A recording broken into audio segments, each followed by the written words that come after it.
Good evening, guys. It's me, Alex. You're a founder of Dispatch Training Center. Look at me. I always wanted to say, well, that sassy dispatcher who is teaching you how to dispatch trucks. Well, we are going live today on Saturday on June 28th of 2025. Why I decided to go live? Well, because more and more dispatchers start making simple mistakes. And it's simply because they don't have the basic foundation. So today, I prepare some slides for you, and we're gonna go over reefer, dry van, flatbed, sprinter, box truck, and car haulers. And I will only talk about 5 mistakes in each trailer dispatch. So if you have any questions, make sure you ask me now because in the end, I will be answering them as well. So also, we're gonna spend maybe 5-10 minutes and we're gonna look on our DAT load board, what is new, which features you should understand and hopefully utilize, and everything what's going on in trucking. Because trucking is not the industry you can just pretend to be in. Or you love it or you hate it. So hopefully with information that I'm giving you, you guys gonna start loving being a dispatcher. Hopefully you're gonna learn how to survive in this market. So let's go. So I'm gonna add slides and we're going to go through mistakes. I don't know, should I be in this round corner or should I go there? Maybe here is going to be better. And of course, we're gonna start with the reefers. Why reefers? Because I had company which was only reefer company. I call myself queen of the reefers. I love reefers. Why? Because it's a very different dispatch. And if you've been following us in the last week or so, I did some shorts on Instagram, on TikTok, and also on YouTube to actually making sure you guys do not make those mistakes. Why? Because now is a reefer season. So if we talk about seasons, which seasons are we talking about? Well, you as a dispatcher first need to understand we have our USA seasonal changes for produce, and also we bring produce from other country. And the biggest country that shares with all the produce is, of course, it's going to be Mexico. So you can take the pen right now and start writing the cities. So write it down: San Diego, Yuma, Arizona, Nogales, El Paso, McAllen, and Laredo. Those gonna be the cities on border between USA and Mexico. That's where we bring our produce. So let's go. So let's see. Mistake number 1. Of course, it's not checking the temperature. You have to remember that one wrong settings and this can be a spoiled load. And when you have a spoiled load, what's going to happen? Rejection, claim, no payment for the load. But it's not even about that payment for the load, but it's on having the claim. And remember, nowadays, the cost of strawberries, of grapes, of onions, potatoes, spinach is going very high. So if you think that the trailer of that, let's say, spinach is not that expensive, well, you're gonna be mistaken. We're talking about $50,000-$60,000. So that's why you need to pay attention and you have to verify with the broker. Right here, you can make the big comment and use probably some red pen and put it down. I promise, as a freight dispatcher for reefers, I will always set the temperature by BOL. There is no other way. I don't care if the rate confirmation states 48. It's always by BOL. So that means your driver has to be a responsible driver who needs to double check. Also, you need to make sure you remember two modes: continuous and stop and go. Most likely, 80% of all the loads going to be continuous. What does it mean? That means if you set that temperature on 48 degrees, 52 degrees, 32 degrees, 0 degrees, minus 10 degrees, minus 20, or maybe you go all the way to 80, you're not gonna touch that setting. That reefer is gonna work non-stop. Why a lot of people make mistake? Because the driver decides that, well, I am gonna save on fuel, or maybe he's taking those 10 hours to sleep, and the reefer makes so much noise and he's like, it's okay, I'm just gonna put on stop and go, and I am not gonna do this for 10 hours, but I'll do it for 5 hours. Remember, it depends on weather outside. It depends what the temperature you have to set. Well, this can do damage to the product. And it can be not only produce, it can be fresh meat. And maybe that fresh chicken now is going to be too warm. So in the end, it's going to be rejection. It's going to be claim. It's going to be a problem for your carrier. So we already know this. Let's go to mistake number 2. Overbooking in produce season. Remember, summer equals produce delays. What do I mean by this?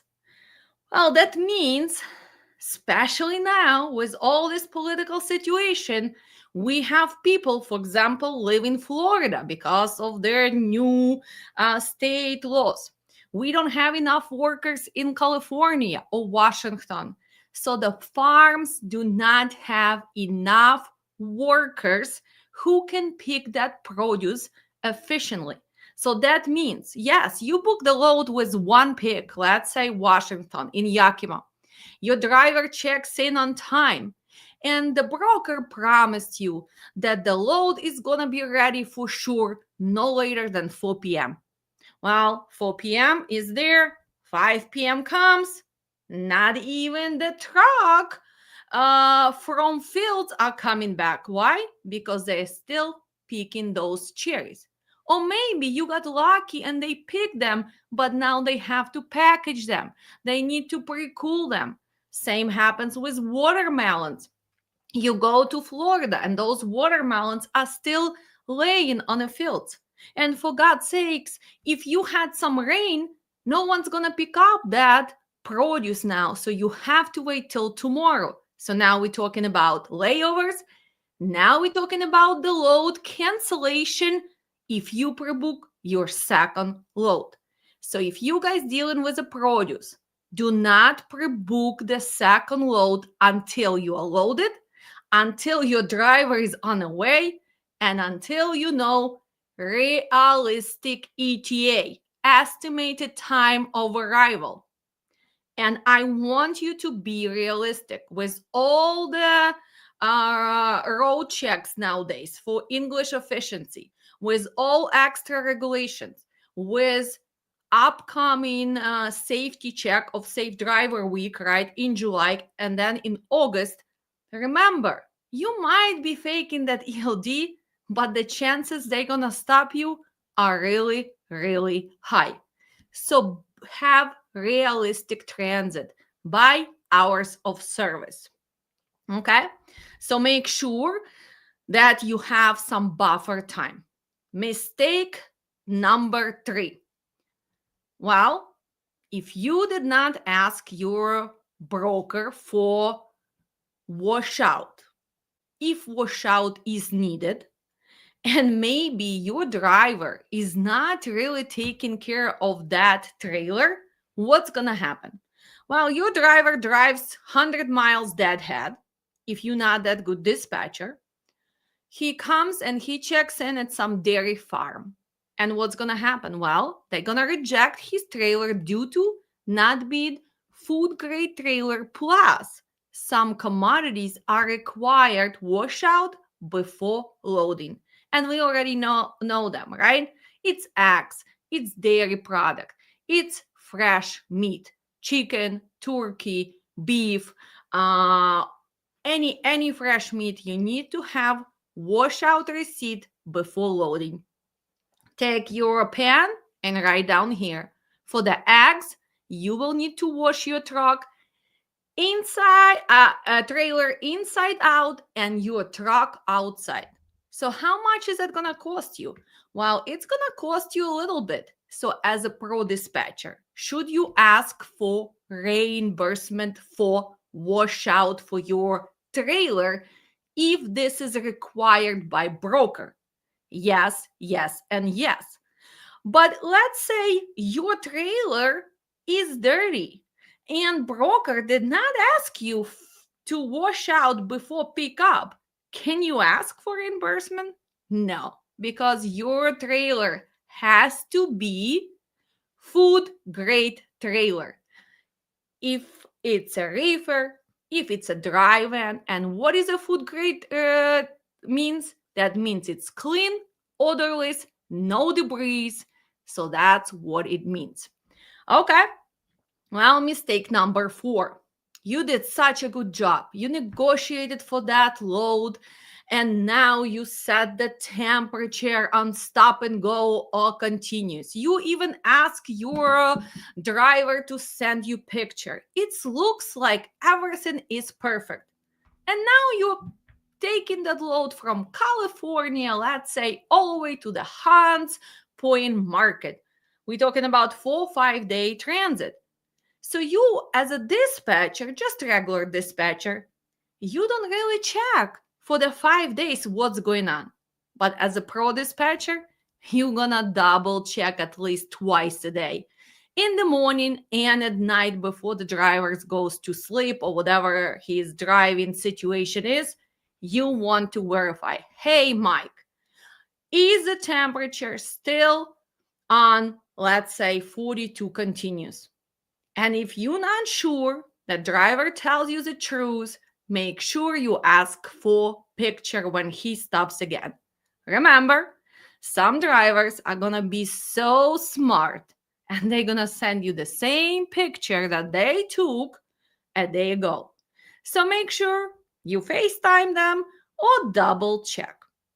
Of course, for people who already know how to survive in trucking, you guys already have softwares. You install temperature readers in your trailers, and your dispatcher can monitor what's going on exactly with this temperature for this load. But most of you are small carriers. Most of you are only starting this, or you simply cannot afford it because market is tough. Well, remember, market can be tough, but to grow as a reefer company, you do need to invest in technology. Your dispatcher has to understand liability, and your driver has to be very responsible driver. Make sure when you are renting your reefers, when you leasing or you buying the older units, that they are downloadable TRUs. So what does it mean? That unit has a little chip and you can download. Why do you need that? Well, in case of all the claims, hopefully you and your driver did everything you had to do to prove that it's maybe reefer breakdown for sure. Also, let's remember that you need to pay attention to what? To all the temperature recorders that are being put on your trailer. Stop throwing them out because you think that you're smarter than the shippers, and no, you're not. They do not put them only in the end of the trailer. Nowadays, they put them in the front, they put them in the pallets, they put few of them. Why? Because they also want to make sure when the produce or meat is gonna be spoiled, they can verify and get their money from your cargo insurance. Well, mistake number 5. The biggest mistake that new dispatchers do, who maybe have been clicking on Amazon. Maybe you've been dispatching flatbed. Maybe you've been dispatching car hauling trailers. But when you come to the reefers, you simply do not understand that some shippers and some receivers are going to take way longer. Because if we talk about dry vans, well, most of it first come, first serve. Most of them 45 minutes to an hour loading, unloading. But with the reefers, it's switching drastically. So we have at least 3 hours to estimate, but some receivers and some shippers are going to take longer. Stay away from Target. Stay away from CVS. Stay away from Food Lions, Publix, and Dollar General. Because there, it's not going to be 2 hours. It's not going to be 3 hours. It's going to be 5, 8 hours. But for example, if it works for you and your driver has to take a break, or maybe your next load is not picking up till tomorrow, then it's okay. Just remember, when you pre-book in the next load, you do not think that magic is going to happen. Magic is not going to happen. Before we're going to go to dry van, there's another thing I would like to discuss with everyone. And what is it? Everybody's always say, USA foods take forever to load. Americold are terrible. It's so harsh when you go there. That's why I hate reefers. I will never work on a reefer as a driver and as a dispatcher. But let's be honest. How many of you, as a dispatcher, are not telling your driver to pre-cool before he goes to that Americold, before he goes to that Midwest refrigerated?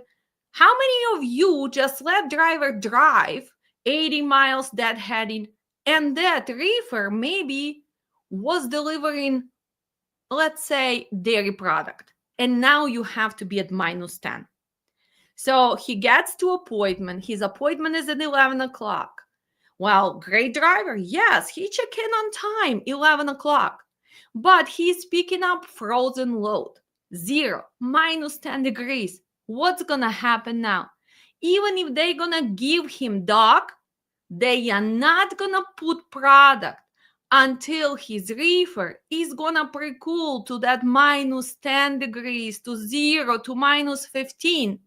And let's be honest, some of you do not have brand new reefers. Some of you, your units are not getting cold fast enough. And usually, even if with a brand new reefers, it's going to take up to 45 minutes an hour to get to the temperature. And older trailers sometimes are going to take 3 hours to get to that -10 degrees. So 2 things you have to remember. If you have reefer, they cannot cool off that fast, stop taking loads with 0 degrees, -10 degrees, -15 degrees, and never ever try to book ice cream load, please. It's not gonna happen. You're just gonna waste your time. You're gonna waste brokers' time. And even if you get lucky and you get loaded within 5 hours because they were waiting for you to go to -20 degrees, remember, most of the insurance are not covering ice cream loads. When you're applying for insurance coverage for cargo, for reefer, be careful with the application. Make sure you include or exclude certain stuff.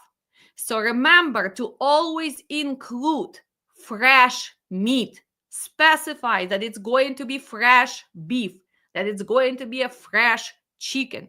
If you're not going to be dealing with seafood and it's going to be exclusion, then make sure your dispatchers know the exclusions. And does it make sense to add seafood coverage, especially sea shelf, if you only have 1, 2, 3 trucks? No, it doesn't make sense. So do not include that. Also remember, some commodities, as blueberries, well, can be very tricky. And when you hear the word perishable, what does it mean? That means that in that trailer, let's pretend this is a reefer, it's not going to be just one type of commodity. It's not going to be just oranges. It means it's going to be different things. Maybe 3 pallets of hot dogs, 2 pallets of butter, 1 pallet of orange juice, and a fresh salad. Is that something you really want to do if you do not have bulkheads? If you do not really have logistics trailer? Well, you can try. Will you survive? Well, maybe miracles happening. Have I seen it over the last 14 years? No, no, and no. But let's go, and we going back to next slide. So let's see. Mistakes that dry when dispatchers do.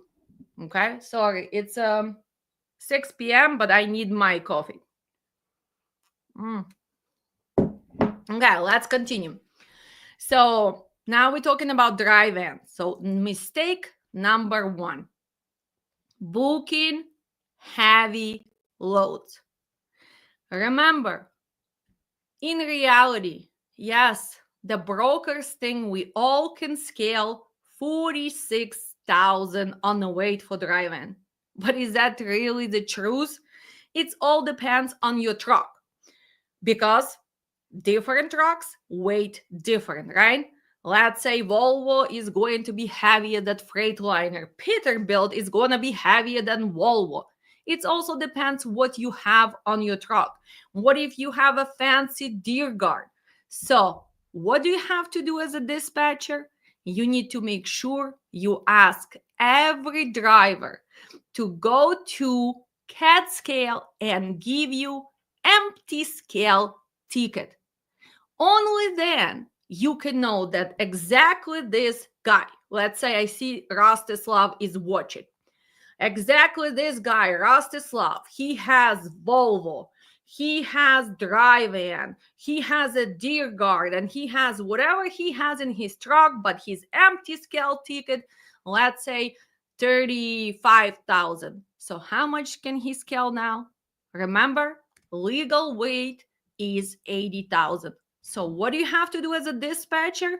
80,000 minus 35,000. There you go. Now you have 45,000. But be realistic. Most of those loads, you need to ask, does this include pallets, right? Because if their load is 45,000 and it does not include pallets, now as a dispatcher, you need to ask the second question, wow, how many pallets are going to be there? And remember, in dry van, we can go up to 26 pallets, single stack. What if it's double stack? Well, it's 52, right? 26 multiplied by 2 and multiply by how much pallet weight. And standard pallet in USA is between 50 to 70 pounds. So there you go. Get your calculators and start counting. So make sure you always verify that. Make sure you know if it's a double stack that you can secure that load. Only if you two load locks are not going to help you.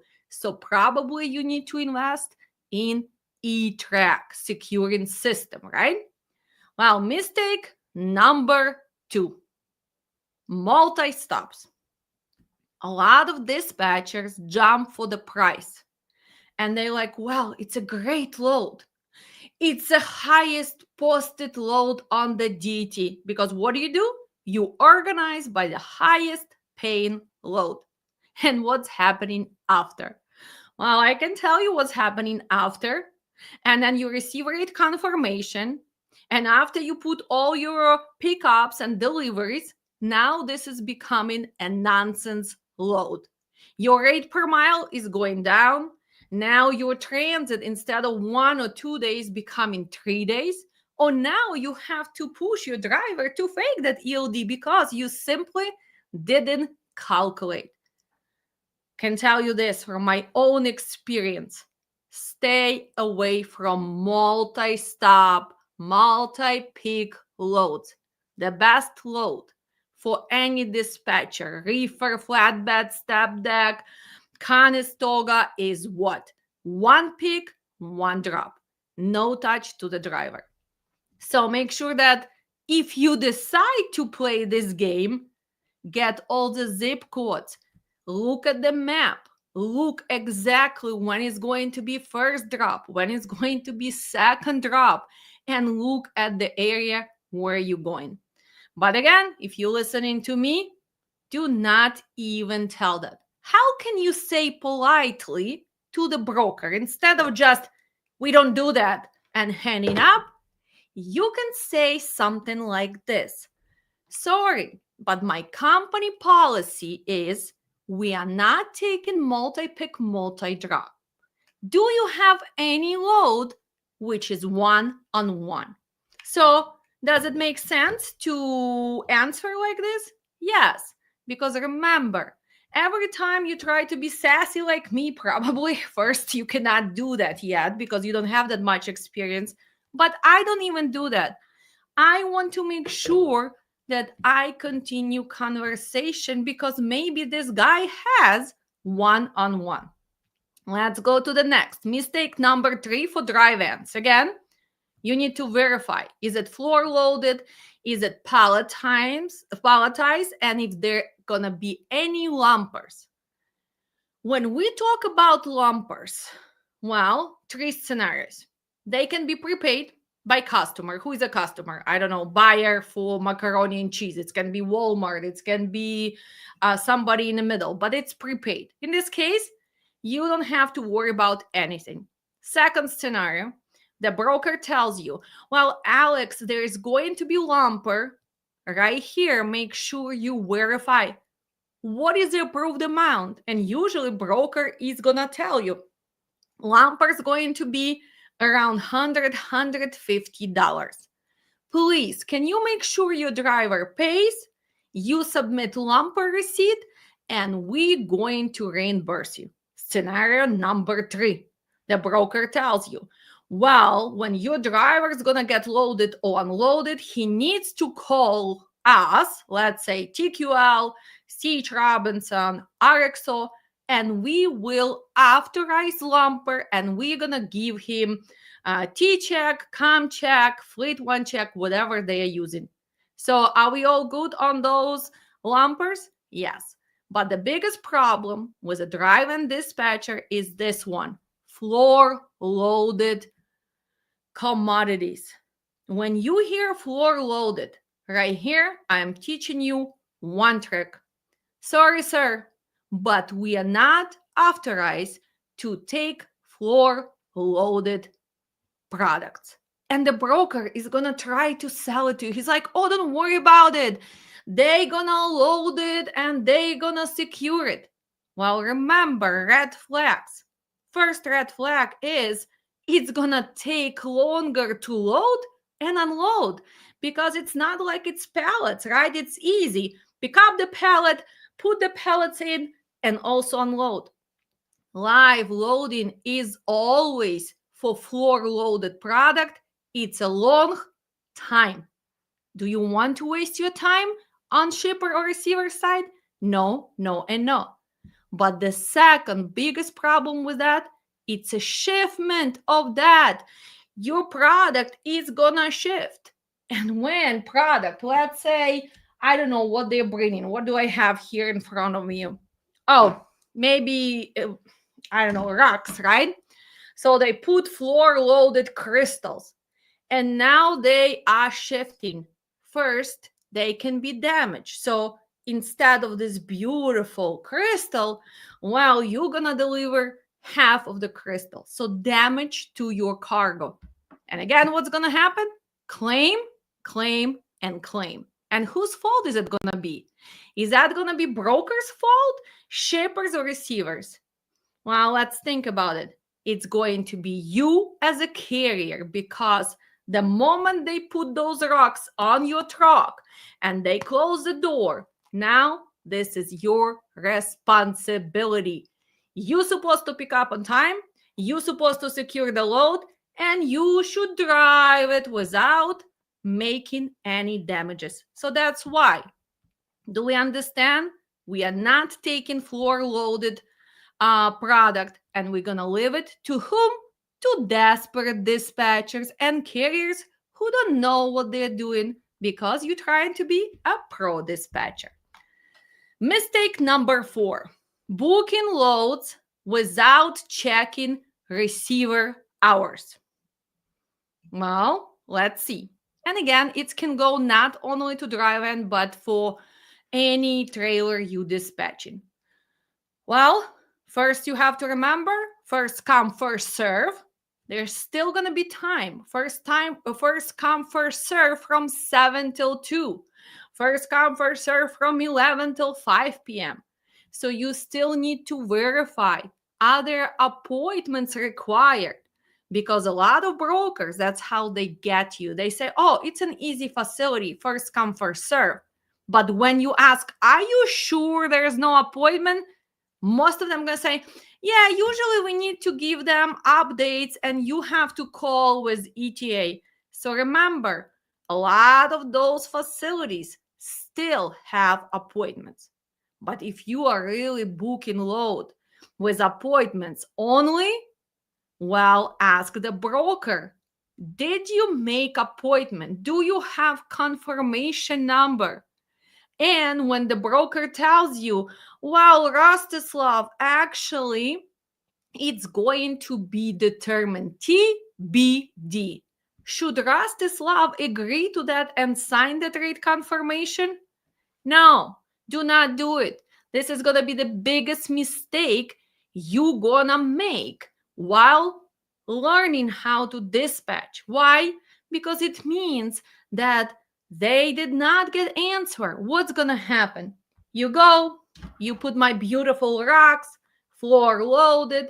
You don't even have E-tracks. First half of it is going to be damaged by the time you get there. But now you get into facility, which is really pre-booked, right? And your driver checks in and they say, well, you do not have appointment. The mad driver calls you and he tells, Alex, you told me we have appointment on Wednesday at 12 o'clock. Well, and now Alex, as a dispatcher, not going to admit that she trusted the broker with TBD, to be determined. Well, she's going to blame it on TQL, on RXO, on all the brokers and saying, oh my God, they are liars. But who made the mistake? You as a dispatcher. Why? Because you simply trusted the broker with TBD. Well, remember, when we have appointments, we have 2 scenarios. You will have to pay late fee right there because they will not touch your truck to unload or load, or the broker will deduct from your rate confirmation. You might even submit it to RTS your $3,000 load, and boom, 30 days later, TQL pays you $250 less. Your driver is pissed. You blaming TQL. But I guess what? You were late for appointment. And that rate confirmation tells there, if you are late, we're gonna charge you fee. And nowadays, we're not talking about $25. We're not talking about $50. They start from $100 to $250. So make sure you understand this. And of course, when you miss your appointments, what's happening? Rescheduling happening, layovers happening. And the biggest problem is now your next point is not going to happen. What I'm talking? Well, you were late to Americold. They finally loaded you, but you delivering this to Costco, another strict receiver. Now you lost 7, 8 hours. Well, unless you're Boeing, unless you decided fly, you're gonna make that appointment. But 80% of the time, even with fake NELD, it's impossible to be on time. So let's continue. So make sure when you book in a loads, verify. Don't trust brokers, especially around holidays. Which holiday is coming up? Well, 4th of July. So when the broker gonna tell you the shipper and receiver is gonna work on the 1st of July, the Independence Day, the Google's even gonna tell you that they're gonna work. Do you think as a pro dispatcher you can trust those two sources? No. You have to call shipper and ask. We are picking up load day or 2 days before or maybe day after holiday. Are your hours are going to be different than usual? And that's how you're going to prevent these loads which your driver is going to show up and the shipper or receiver has closed door and nice sign, happy 1st of July. While you as a dispatcher probably going to be barbecuing at your home. You as the owner of the trucking company also probably going to be on the boat. But who is going to be pissed and who is going to get punished? Your driver. And is it his fault? No, it's not. Is it broker's fault who actually made sure you take this nonsense load? No, it's you, and you. Learn to take responsibility as a dispatcher. Let's see what else. And mistake number 5, cheap reloads with no profits. Well, this is now the biggest headache, right? Most of you booking the loads just to get rid of your driver. You do not know operational cost. You don't even calculate if your company is going to make profit after they pay driver, after they pay for the truck, trailer, insurance, ELD, fuel, after they pay you your dispatch fee, because you simply do not care. I'm telling you, it's so sad that even now with this tough market, 80% of dispatchers and owners of small trucking companies, I'm talking about 0 to 6 trucks, do not pay attention or simply don't even know how to calculate operational cost. So a lot of times they book the loads, let's say go to East Coast, which the rate doesn't make sense. Remember the tolls. Remember that coming back, it's going to be even cheaper. So if you really want to learn how to dispatch, start adding 2-3 loads and see what is going to be your average rate per mile. You already know what you booked prior to this load. So on a map, put it. Well, from Chicago to Memphis, I took $1,200. Now from Memphis, can I go to Boston for $1,800? Well, hopefully answer is no. You cannot do that. Right? Because from Boston going back to Chicago, you're going to get another $1.20. So when you understand how this works, you can still help your carriers to survive in this trucking industry. If you're already a big shot and you have 25 trucks, 50 trucks, 300 trucks, 500 trucks, well, hopefully, yes, you're using trucking management software, but it's not just about using the trucking management software. It's about explaining first to your dispatchers what they need to look for. So when I go to some mega carriers and I ask them, do your dispatchers actually know how to calculate? Do they know for each truck their operational cost? They say, well, we kind of know for the company, but we don't really know for dispatcher. And what can happen? Well, you have 20 dispatchers sitting somewhere outsourced back in your country. From those 20, maybe 2 learning on their own, and maybe they have kind of common sense. And then 18 just clicking that Amazon or trying to book that reefer loads which don't make sense, or send your truck to East Coast when you cannot even afford to go there. So yes, you might be surviving just because you have a number of owner operators, right? You charging them insurance, you lease them truck, trailers, you charge them for extra IFTA, UCRs, and whatever you charge them, faking ELDs every week. Yeah, you might be surviving, but when you really realistically look at this industry, everybody in trucking should know operational cost for each truck, each trailer, each driver. So if you call yourself dispatcher, this is your ABCs. If you do not know that, do not call yourself dispatcher. Go back and flip those burgers in McDonald's. Sorry that I'm going to be direct, but this is most annoying thing about this industry. We all want the rates for $5. We all want market to change, but we do not want to improve our knowledge as a driver, as a dispatcher, as the owner of the company, as an accountant, as a safety. So how this industry can change if you simply don't have enough knowledge? And operational cost is basic step. So let's go. Mistakes flatbeds dispatcher make and how to avoid them like a pro. Okay. Thank you, Rastislav, for telling us without calculator that's not going to work for sure. Yes, without calculating operational cost. And for some of you, it can be TMS. For some of you, you can have a simple spreadsheet.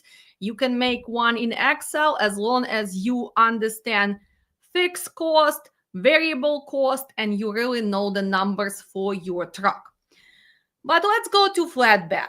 So, mistake number 1, skipping securement info. Dispatcher calls, does not even verify what they need, how many chains, how many straps, how many tarps, if they need to have some edge protectors. He only asks about load, how heavy and how much, right? Again, it depends where you located with your truck. Probably you went somewhere in a dead area. You somewhere in Montana or North Dakota. You in middle of Kansas, and now your flatbed is deadheading. He's deadheading, poor guy, 200 miles, and he goes to check in, and they're rejecting his trailer due to what? Because unfortunately, he doesn't have 10 chains. He doesn't have tarps, or maybe he has a tarps, but not requested size of the tarps. So whose fault is this? Let's be honest. Let's answer that question if you are a dispatcher. Are you going to admit that you did not even ask this? No, you're going to blame on who? On broker. Poor TQL lied to me. So let's go back and be honest.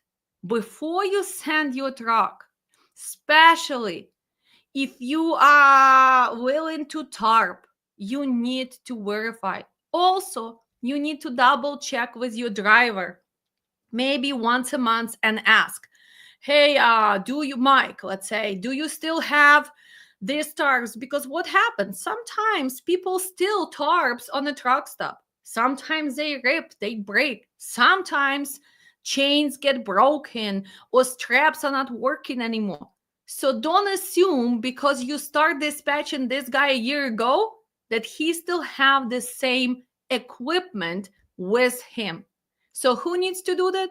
You as a dispatcher. It's part of your job to know what your driver has and if he's willing to do certain things.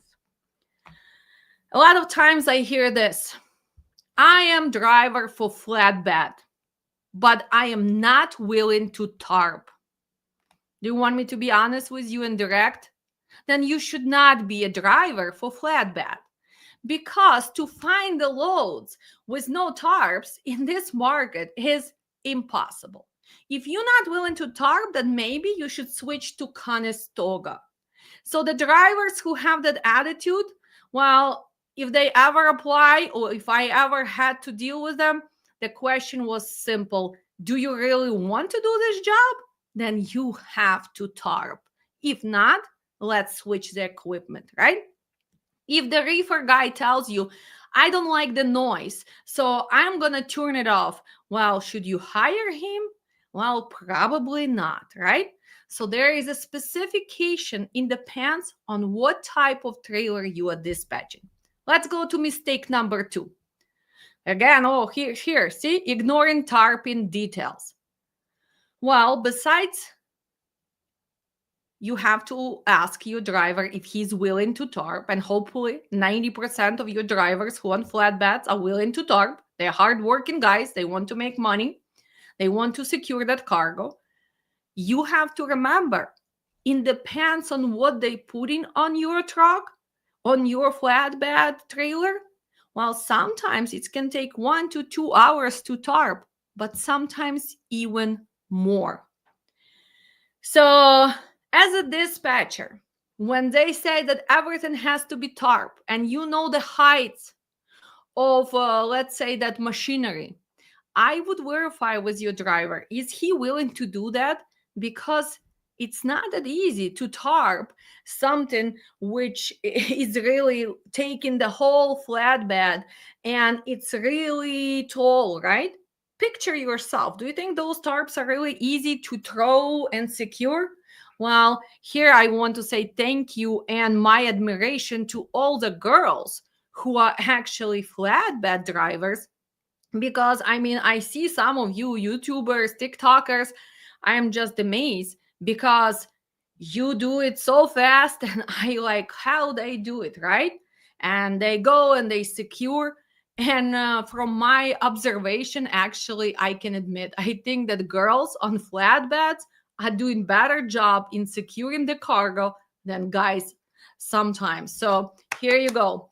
Girls, you are my heroes. Keep doing the good work. Well, so we need to make sure that we ask what tarps are required, what has to be done. Mistake number 3, oversized loads. Well, remember, you need to have permits, right? So when you have permits, well, do you know the price of them right away? Well, a lot of times you have to use a third party. You have to use a third party to calculate all the permits. You need to know the escort fees if they require the time. So before you're gonna agree to sorry, I guess I click on the wrong one. Before you're gonna agree to oversized load, you need to calculate the permits. You need to know how long is it gonna take, and the transit a lot of times is gonna be longer, because if you've been dealing with oversized loads, well, some states you have to wait till midnight and then you can go. Some states you need to make sure you have the police escort. So remember, oversized loads seems like easy, but it's not. Well, make sure you know the dimensions. You need to know the weight distribution, right? And you need to have those permits in the hand before you start driving. You don't want your driver to start going somewhere and then he needs to be stuck in the middle waiting for you to finish the permits. Well, mistake number 4, forgetting weather impact, right? Well, remember, sometimes the high winds, it's not that easy for flatbeds. Also, when we go in the winter, let's say through Wyoming, Nebraska, and you have dry vans with the light loads, do you see those trailers always on the side? Why? Because in the winter time, when we have strong winds in the Nebraska area, Wyoming, Montana, you do not want to take light loads. If you're taking them, let's say you go from Chicago to California, then you need to go down and take 40 instead of going through Colorado. So make sure you remember that. Also, you need to pay attention to the rain, to freezing temperatures, right? And to all other stuff. So as a dispatcher, do you need to have weather app? Well, not only you need to have the weather app, but you need to have the app exactly for trucking, right? So when you put, for example, well, Mike is picking up today and he's going to Boston, it's going to show you the temperature for that 2.5 day transit. So make sure you pay attention to that. Mistake number 5, wrong trailer for the job. Well, you thought that you can send step deck, but they really needed the flatbed. You send in Conestoga, but they cannot load Conestoga. You send in the flatbed, but the load was posted for Conestoga. So you're not asking about the forklift access. You're not asking where you're going. So with a flatbed, there's a lots and lots of things. Well, we are almost done. So let's go.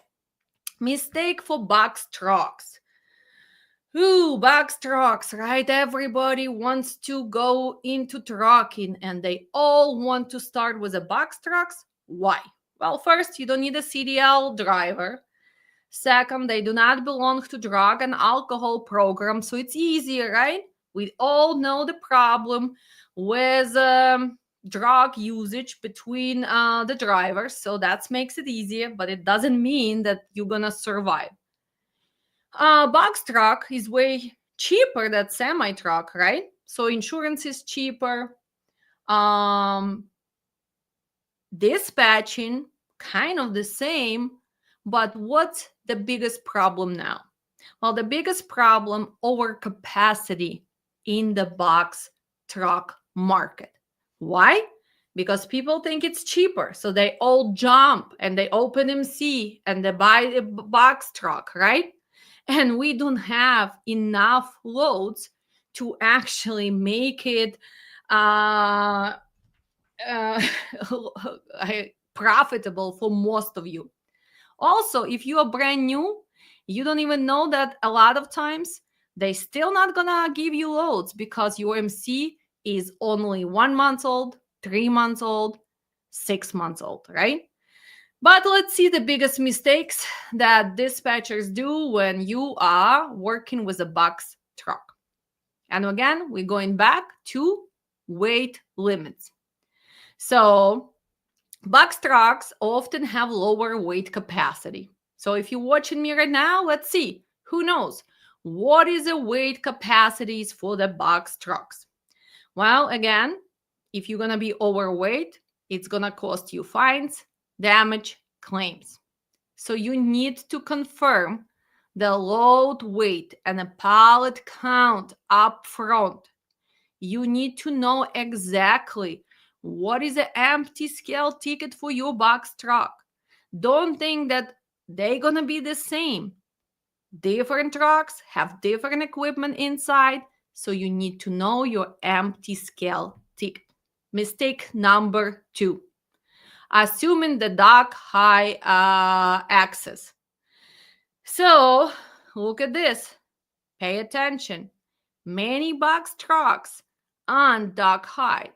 So that means you will need to assist loading and unloading.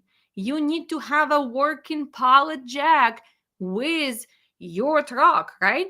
Because if you cannot deliver, and most of the facilities you're gonna go are gonna be smaller facilities, right? That's why they need box trucks, because you need to go, let's say, in the middle of Chicago to small grocery stores, or maybe even in a suburb, right? Where semi cannot simply deliver. A lot of receivers and shippers do not have docks. So that means driver assist. Is your driver willing to do that? Do you have secure system e-tracks inside of your box truck? So all of this you need to pay attention to. Again, make sure you ask about the heights and lift gate needed. Pay attention. Working lift gate. Just because you bought older box truck and there is a lift gate, make sure it's working liftgate. This is a combination that it's gonna help you to even find the loads and don't go through the nonsense. What else? Well, no load securement. So a lot of you do not install the e-track. We're talking not about tracking your driver, right? Tracking driver on the phone, and e-track, metal securement, which can be horizontal, vertical. So a lot of you do not want to invest. And this is the biggest mistake. Because again, what's going to happen? Your cargo is going to be flying through that box truck while your driver is still smoking, since he does not belong to drive a drug and alcohol program, right? So confirm equipment. What is needed to secure that load? Mistake number 4, high dead heads. Because of low number of loads, what's happening? You trying to send your truck 100 plus miles for that small partial load for your box truck. Well, and that good rate, which sounds good before you calculate it, now is nonsense rate. So make sure you always include for all trailers loaded and empty miles. It has to make sense, right? So calculate that. And mistake number 5, well, delivery mistakes, right? Well, you need to make sure you verify that address. You need to make sure you look at the maps. You need to make sure that you look maybe in the transportation maps, right? PC Miler, right? Trucker Tools. Make sure that you do not go to restricted zones, and make sure you do not miss appointments. Because again, what's going to happen? They're going to take money back. What else do we have left here? Well, we have mistakes for Sprinter van, but probably they're going to be the same as for box truck. So ignoring payload limits. So same. See, Sprinters cannot haul like box trucks. So you need to know how much cargo can go in your Sprinter. Overloading, right? It's going to cost you money because you're going to get tickets, you're going to get breakdowns. Well, know your cargo limits and confirm pallet count. Mistake number 2, not asking about forklift access or dock heights. So most sprinters are not dock height. Brokers may assume otherwise, right? But can we blame the broker? No, we as a dispatcher, we need to know our equipment. So you always have to ask if liftgate or hand unload is needed. And that's what we call driver assist. So try to negotiate and ask for extra money, since driver now not only drives, but he needs to load and unload probably that load. Mistake number 3, you guys go one way without checking if there are even any loads posted. So what's gonna happen? Well, no reload. Now you're driving back that 200 miles, 300 miles. Sometimes I see people driving 600 miles empty. So is that really trucking? Or this is just kind of driving around by sprinter or box truck or semi truck? So make sure you understand, again, your operational cost, and some areas you're not gonna go there because again, load going there might sound really good and you think you're making profit, but if in that area you have no reloads, well, you're not making profit. You are doing charity loads, charity trucking. And charity trucking means everybody makes money. Shippers, receivers, insurance, dispatch, I don't know, brokers, but not you. Mistake number 4, load board overload, right? So make sure that you pay attention to all the scams.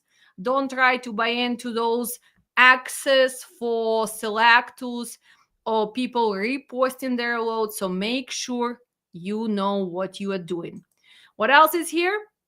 Of course, when you go to city, you have to make sure that there is a street restriction, that there is no loading zones, that there is a tie alleys. And when you miss those drop-offs, it's cost money. When you hit some car parked there, well, it's gonna cost you money. So make sure you understand all of this. Well, if you guys have any questions, we can answer them because we are almost done. We are going to the last 5 mistakes for car haulers, right? Usually I don't talk about car haulers, but since I was covering all type of trailers, I decided I also gonna give you overview of 5 biggest mistakes dispatchers do. So first, the dispatchers for car hauling, when they just start, they assume that all cars are the same. Well, remember, sometimes you're going to be hauling SUVs. Sometimes you might be even hauling trucks. Or sometimes you don't even know what you're hauling, but you need to make sure you understand what you are booking. You always have to verify the wins. You need to verify the year, the make, the model.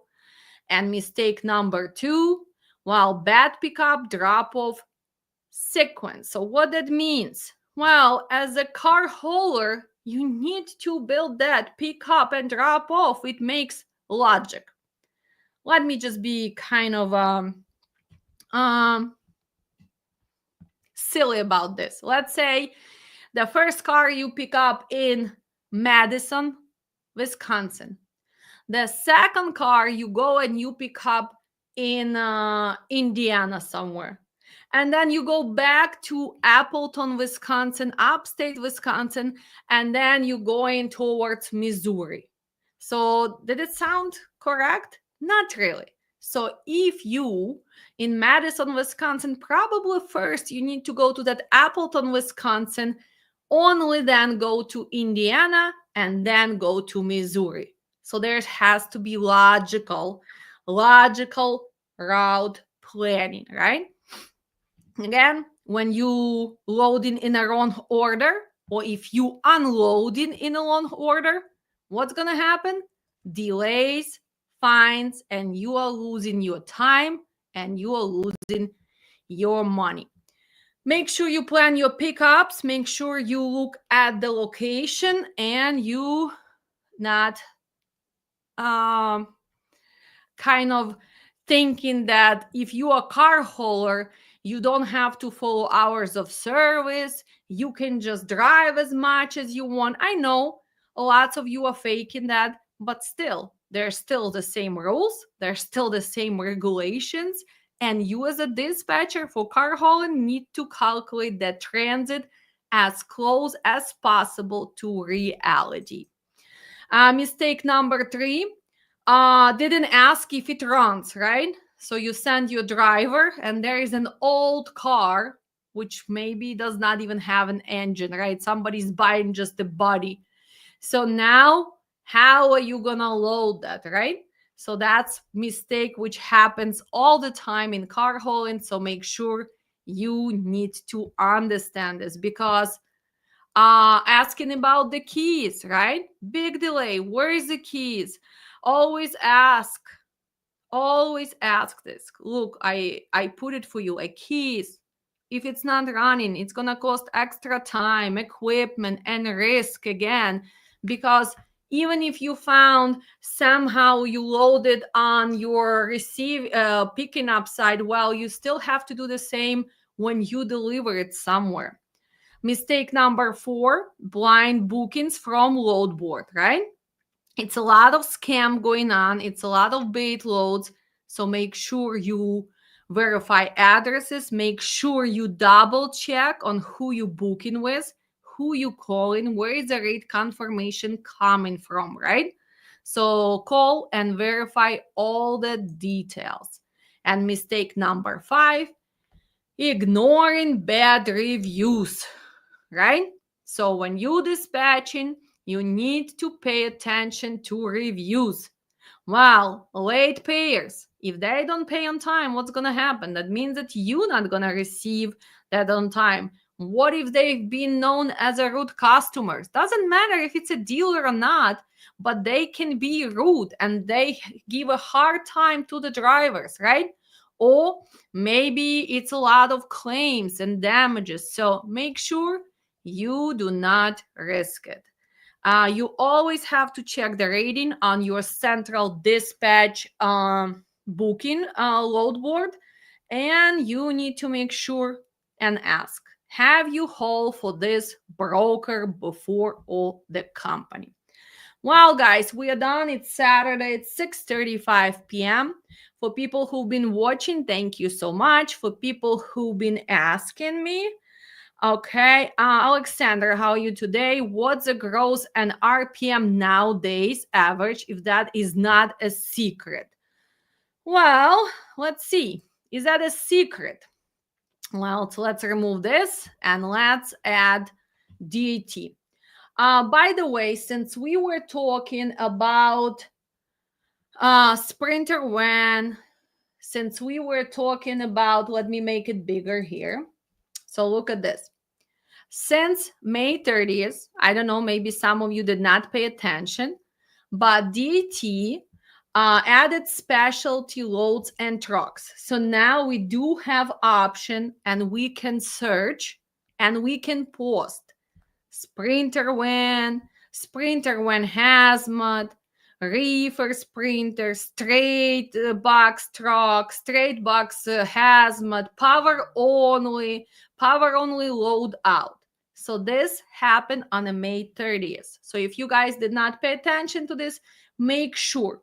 Since I am right here, look at this. DAT and Truckstop and all the big softwares, they all have educational sites. So when you want to learn something, you can click here and look at this. Let me make it bigger again. If you want to learn, and that's what my students have to do even before they sign up for my class, I am sending them all this information and they have to rewatch.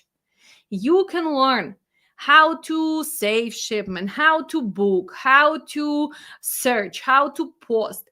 You have videos, you have actually great PDFs. Look at this. It shows you. There is no way somebody can tell me, I do not know how to use DAT because I don't have access yet. Well, you can. If you invest time and you go and you learn all this, you know this is a search, this is a loads, this is a search trucks, this is a post truck, this is my loads that you can save, this is your private network if you're working with the same brokers, this is your private loads. What does it mean by private loads? Let's say you are dispatching for the company who has a bunch of trucks and they all start from Chicago, Dallas, or Houston, and all of them stay on Midwest. Well, you can put in your private loads and private network that you always looking for drive-in from Chicago to go, let's say, Tennessee, Kentucky, Missouri. You save that search, and there it's going to show up all the brokers who have those lanes, so you can start making connections. That's how you build relationships, right? Look at this. If you are brand new, or maybe you are still improving your English and you're getting ready for my class or anybody's else class, well, you can start learning the terminology, right? For example, origin. What does it mean, origin? Well, where is your truck is posted, right? Where is he going to be delivering or where he's parking? DHOR, deadhead from origin. Destination, where are you planning to go, right? And look at this. So I'm not going to just click, but look, if you click here on zones, it takes you to zones. So tell me how some dispatchers don't even know abbreviations of the states. How are you dispatching if you do not know Wyoming abbreviation? Or biggest mistake was AMS, Missouri, Maine, Michigan, Montana, Maryland, right? So this is the simple things you need to learn. Look, it's beautiful. Also, you need to know your zones, right? We start with Z0 to Z9. We have 10 zones. but this is by DAT1. Why do you need to know the zones? Because when you're going to be posting, instead of sitting there and clicking, let's say Z4, Michigan, Indiana, Ohio, Kentucky, well, how long is it going to take you? If you're a fast typer, maybe you type fast, but usually it's going to take time and you need to put comma, but you can put Z4 and there you go. You did it so fast and you already include what? Michigan, Indiana, Ohio, Kentucky. Let's go back here. What else are they telling us? Well, they also say, well, if you want to see any load requirements, you can check here and you can save it. Let's go back. I want to see if some of you actually paid attention to search loads. Look at this, search loads. Here, search trucks. Okay. Let me try to make it a little bit bigger. So pay attention. Who is searching for the trucks? Brokers are searching for the trucks. Look at this new feature that they added. So if I'm a broker and I am gonna post or search for the trucks, let's say I have the load in Memphis, right? So let's post Memphis, Tennessee. I'm looking for the company who has truck posted. In this case, let's look to all country just so we can see what this feature is gonna do. Let's say I'm looking for dry vans, right? I'm looking for 53 dry van who can scale, promised 46,000, which is never gonna be the truth. And I am looking from Monday, and let's even make it till Thursday. Why? Because I just want to see lots of postings. So let's see search. Look, we only have 33. Why? Well, because today is Saturday. Nobody's posted the trucks or loads. But look, as a broker, I can do this. See? Done. Clear all. Let's see if that's gonna change, right? Let's see if we, you know what, let's start one more time. Memphis. Let's do, I think I did not clean. So let's put Chicago. So search. I have Chicago, dry vans, partial 53. And I have 1, 2, 3, 4, 5 posted. And then I have 328 posted. Look, who is this people? SMJ Freight, JB Transport, David Marco, West Point. Who is this? This is our carriers, right? So this is the people who you're going to be working for as a dispatcher. So look at this. If I am a smart broker, I want to do what? I want to make sure that I exclude people who have conditional rating, people who have unsatisfactory rating on a safer, and I do not want to even deal with people who do not have a 30 for 1 year. So remember, we had 328. So let's click done and let's see what's gonna happen. Do you see this marks now? Let me make it smaller now so it's hopefully you can see it better. Look at this. So now if I am a broker, if I see here the red mark, that means that this Sahota Transportation from Ohio is not something I want to work with as a broker. Or they have not satisfactory rating on the safer, or they have not been in business for 1 year. So let's continue. So do you see? It marks. So let's see, brokers want people who've been in business for 2 years. Why? Because they want to make sure that you know what you're doing. So now that red mark is going to be more common. So do you see what brokers do? That's why are they gonna call company who who has this mark. So let's see.